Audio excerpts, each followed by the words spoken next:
Vem a próxima. Vem aí.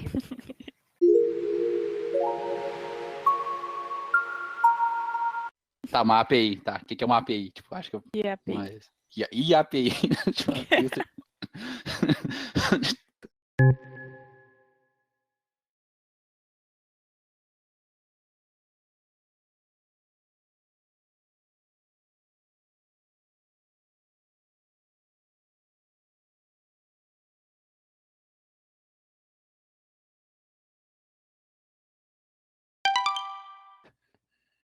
Então, a sigla é uma interface de programação de aplicações. A 4 é a interface de aplicação de programação, né, do programa aplicação.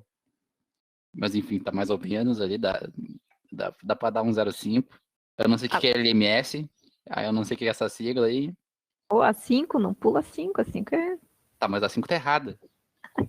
Ai. Não, não é uma linguagem, é tipo mais uma...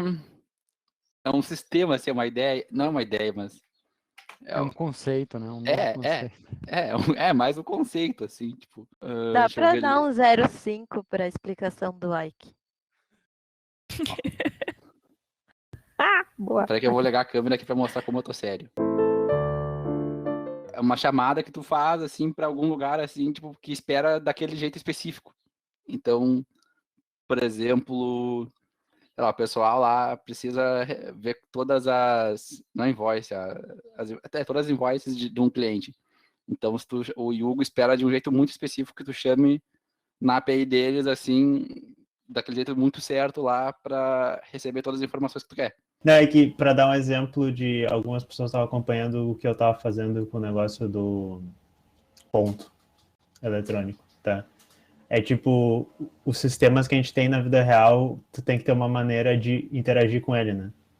Então, se a gente tivesse um ponto eletrônico da vida real, seria algo do tipo, tu vai chegar na frente do negócio, apertar um botão ou digitar teu nome, botar o teu documento ali, e ele vai dizer, bip, bati o teu ponto, né? Quando tu faz um programa, tu quer ter uma maneira de interagir, não como um humano, com aquela coisa, mas como um programa. Então, ele tem que ter como se fosse uma abertura em que ele vai estar dizendo assim, ok, eu espero que aqui cheguem os dados, eu espero que aqui faça uma conexão para isso, eu espero que eles venham nesse formato, para que o programador possa escrever um programa que interfaceia com serviços e com coisas que estão sendo providas ali. Então, a interface de programação abstrata, que é a API, ela é como se fosse assim, um protocolo, uma convenção que algum serviço vai apresentar para o programador poder criar essa ponte, assim. Tipo um dicionário? Não é tipo um dicionário, é literalmente o termo protocolo para o pessoal que faz, que já fez pesquisa científica e tal. Que é literalmente os passos que tu tem que fazer. Pode ser uma documentação ou um conjunto de regras. Por exemplo, se eu quisesse, sei lá, botar os posts do Mário aqui do Facebook aqui no Elos, a primeira coisa que eu ia querer saber é qual a API do Facebook. Então, qual é o conjunto de regras que o Facebook define para eu pegar esses dados e tudo mais. Aí eu vou lá, consigo modificar o meu Elos aqui e fazer com que ele fale com o Facebook e peça de um jeito formal, bem definido, esses dados. É basicamente o que o Lucas falou isso aqui em relação ao bot. Eu quero interagir com o Twitter. Qual é a API do Twitter? Eu quero o Netflix. Tem a API do Netflix? Não tem. Então não dá para interagir com o Netflix. E daí um exemplo seria algo do tipo, o que o Facebook quer que tu diga? Ele quer que tu diga o nome do usuário, ele quer que tu dê alguma autenticação de que tu tem permissão para ler os dados daquele usuário, ele quer que tu dê a data de quais posts, e daí depois também parte da API vai ser a especificação de como esses dados vão retornar. Vai ser uma lista, e ela vai estar separada por esse tipo de coisa, e ela vai ter esses campos, e eu não posso te dar esses dados por causa disso, se tu quiser esses, tu precisa fazer não sei o que, é uma conjunto de regras, assim. Mas para os computadores, porque daí os computadores, depois que a gente faz isso, eles podem fazer sozinho. E tu tem que ter isso porque na vida real, geralmente, as interfaces, elas são para humanos, né? É tipo, é um botão que tu clica e daí imprime um papel, sei lá. Mas no computador, tu tem que ter regras para computadores. Interface, né? Para mim, interface é a palavra que define, que até está no nome. Só que não para humanos, uma interface para as máquinas, que o Lucas falou. Em vez de tu ter um celular que tem a interface que tu aperta e manda comandos, tu tem uma forma de mandar comandos, mas quem manda é a máquina. É tipo assim, ó, tu lê lá as coisas como que é, tipo, ah, tem que fazer isso, isso, isso. Daí tu abre ali no teu computador aquela coisa que vocês, todos os programadores têm no seu computador, que vocês escrevem coisas que se comunicam com o computador de outros programadores. Daí vocês escrevem de acordo com aquele conjunto de regras que estava estabelecendo lá, e daí quando vocês escrevem isso no computador de vocês, por exemplo, no caso do Elos tem também um código que os nossos programadores aqui colocam nos nossos servidores, daí vocês colocam, o cliente coloca o código lá no servidor deles, daí vocês conseguem saber que esses dois computadores vão conversar, e daí as pessoas vão conseguir usar o Elos por causa desse conjunto de coisas que as pessoas tinham que fazer daquele jeito e elas fizeram certo. Nota 10. Ó. Põe uma palminha aí. Não sei se Olha. parece complexo, mas é muito fácil de usar uma API, tipo, que tá, tipo, é realmente fácil. Tipo, Lembra que a tinha explicação talvez seja difícil. tinha uns joguinhos de revistinha em quadrinhos e coisas nos passatempos que, tipo, estrelinhas são letra A, bolinhas são letra B, daí tinha, tipo, um negócio escrito com estrelinha, bolinha, não sei o que, coração, tu tinha que descobrir o que estava escrito, daí tem um pouco a ver com isso. Isso é mais Oi? um código, né? Isso é mais criptografia. Ah, tá. Eu penso mais como um formulário, assim, tu preenche como aquela coisa espera para aquela requisição que tu quer. Tipo, se tu quer abrir uma firma, sei lá, tu vai lá assinar conforme o cartório, sei lá, espera, nos campos que eles esperam, e eles vão te retornar uma firma, sei lá, tipo, tá aqui tua firma que tu abriu. Aí se tu quer consultar a tua firma, outro formulário lá, vamos supor, tu vai dizer, eu quero saber os dados dessa firma aqui, ó. Então tu dá preenche outro formulário diferente e tu tem um retorno, sei lá, não sei se faz mais sentido, mas enfim, é mais isso aí. Como eu vejo, é mais um formulário que tu preenche e recebe a resposta para aquilo que tu preencheu. E é formulário porque o programa não consegue clicar botãozinho. O programa só consegue mandar dados em texto para os outros, assim. Então tu cria... Então tem esse que é Rubber Ducking. Eu achei que era tipo Rebel Duck, tipo Pato Rebelde.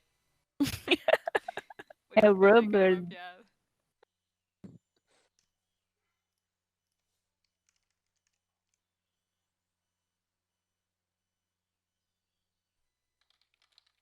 Tá, vou publicar.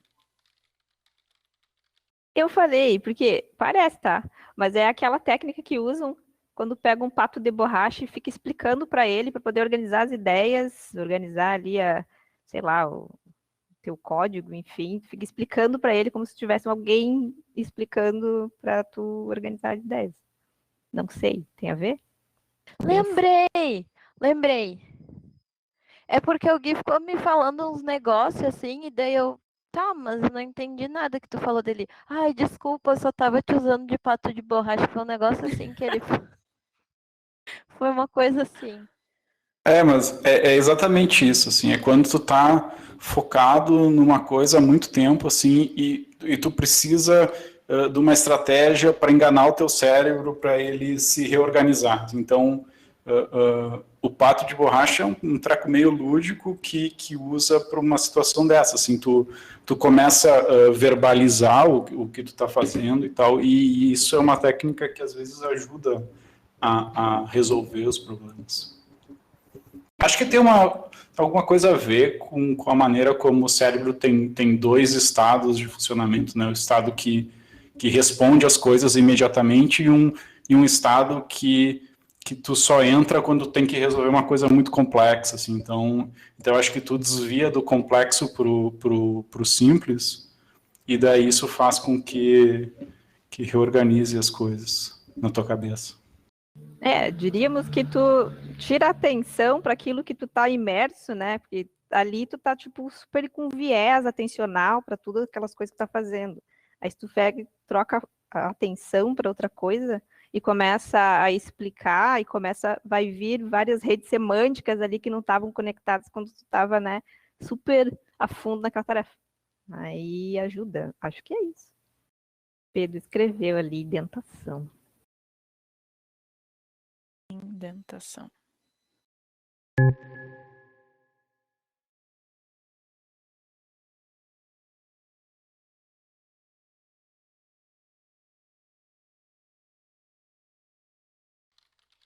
A pessoa está crescendo os dentes e tal.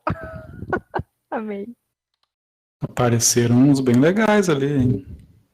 É mais ou menos uma maneira, assim, eu acho que o Lucas escreveu no whiteboard, de espaçar o código em níveis e facilitar a leitura. Tem muito disso. E acho que um bom paralelo que a gente pode fazer é tipo o ABNT quando tu tem que publicar um documento.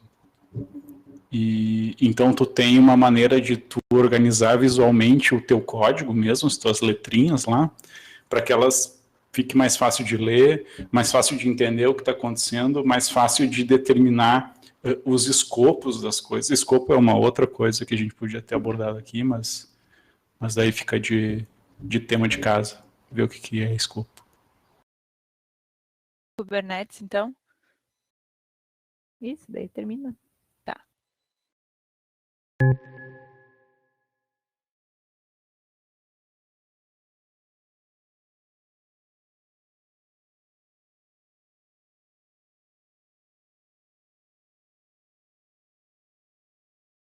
É legal ver a concentração, o pessoal pensando. O que pode ser esse negócio, né? Quem vai explicar? Em uma frase, valendo. Eu sei que o Darunco sabe. O Gabriel tá preparado ali, ele e o Henry, ó, pedindo uma frase. É, isso aí, uma frase, dá pra botar em 3 palavras. Agora, o quão compreensível vai ficar daí. E cabe ao público decidir.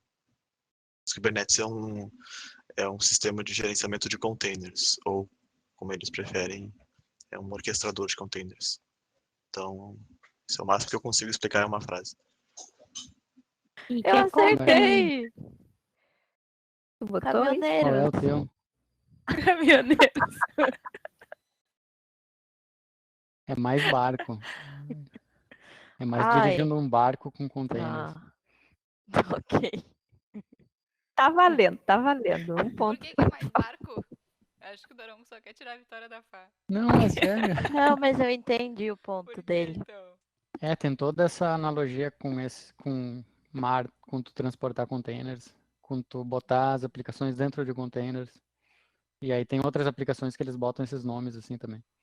A real é que ninguém sabe o que é Kubernetes aí, a gente só usa. É que é complicado, gente. O problema é que Kubernetes ele é um treco complicado, feito para resolver um problema super complicado, assim. E é muito novo. Só para tentar resumir assim, sem entrar em coisas técnicas, né? Tipo, o que ele faz, o que ele ajuda a fazer, assim, claro que tem que ter alguns conceitos antes, né? Como é que tu pega e bota uma aplicação no ar? Como é que coloca ela num servidor para as pessoas acessarem? Tem coisas assim que talvez tivesse que falar antes. E daí, como a gente fazia isso antes, aí depois o que máquina virtual faz, o que os VPS fizeram, por que container é melhor que isso, qual é a dificuldade com o container. Aí, Isso que eu acho que é foda. sim, com certeza. Mas assim, se focar em o principal que ele ajuda, é um tipo um sistema assim, onde tu instala ele em várias máquinas. Então imagina que a gente tem um monte de servidores, tem 4, 5 servidores, e aí a gente instala esse sistema e ele gerencia essas máquinas e ele nos ajuda a colocar nossas aplicações lá. Então a gente consegue pegar tipo o portal do Elos, botar ele numa caixinha, que se chama de container. Então pega o portal, ele fica bem fechadinho ali sozinho, e aí tu toca lá para o Kubernetes e tu diz, ó, eu quero deixar um portal. E aí ele gerencia isso, ele bota esse portal rodar em qualquer uma das máquinas, ele controla onde está. E aí, digamos que, beleza, as pessoas estão acessando o portal, estão usando o portal, e aí dá uma pandemia, e aí muito mais gente começa a acessar o portal. A gente pode ir lá e falar para o Kubernetes, ó, agora eu preciso, em vez de um portal só, eu preciso de 10 portais. E aí ele pega e coloca 10 portais e distribui ele nessas máquinas. Ele fica observando também se o portal cair por algum motivo, parar de funcionar, ele levanta de novo. Se daqui a pouco 4 máquinas não são suficientes, a gente pode botar 20 máquinas e ele gerencia isso. Então é meio que um gerente que ajuda a, resumindo um monte, né? Mas Um cara que nos ajuda a botar as aplicações no ar de forma mais dinâmica e mais escalável, conforme a demanda do serviço cresce. Isso tem a ver com microserviços? Tem. Microserviços também a ideia é que tu tem as aplicações.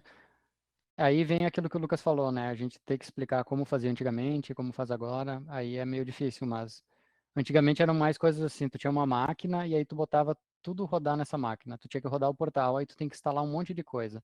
É mais ou menos quando tu compra um Note novo e tu tem que instalar tudo que tu precisa de novo, né? Tu tem que ficar instalando sistema operacional, as aplicações que tu precisa, baixar arquivos, tu tem que fazer um monte de coisa para ter o teu ambiente de novo. E de certa forma as aplicações são assim, tu tem a aplicação, mas tu tem um monte de dependências que ela precisa ter um disco, precisa ter outras aplicações junto, precisa um monte de coisa.